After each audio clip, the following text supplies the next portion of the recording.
Una po sa lahat ay mag-crack at mag-separate tayo ng 5 large na itlog. Ito po ay traditional na pag-separate ng itlog na dapat nyong mamaster. Pero marami na rin mga gadget ngayon na para sa pag-separate ng itlog. Kapag hindi po tayo sigurado na freeze ang ating mga itlog, sa isang maliit na bowl lang muna natin gawin ito para sigurado na hindi mahalo ang sirang itlog. Maingat tayo dito na hindi mahaluan ng pula at ng ating eggshell ang ating egg whites po dito.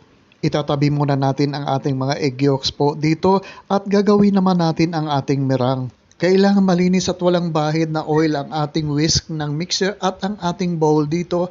At dahil hawak ko na ang bit, ibit muna natin hanggang maging foamy bago po natin ilagay ang ating 1 teaspoon na vinegar o kaya cream of tartar or lemon or even calamansi juice ay pwede. At itutuloy-tuloy lang po natin ang ating pagbibit ng mga 30 seconds bago po natin gradually idagdag ang ating 1/2 cup na sugar. Gradual lang po ang ating pagdadagdag ng sugar dito para mas madali matunaw ang ating sugar po dito.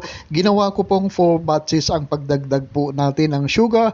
Ituloy-tuloy lang po natin ang ating pagbibit dito hanggang sa maging stiff peak stage ang ating merang po dito, maging glossy po.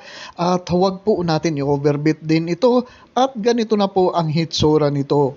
Kapag inangat natin ang ating whisk ay hindi na magbe-bend ang ating merang po dito at kapag ating itinaob din ay hindi po malalaglag o papatakman lang ang ating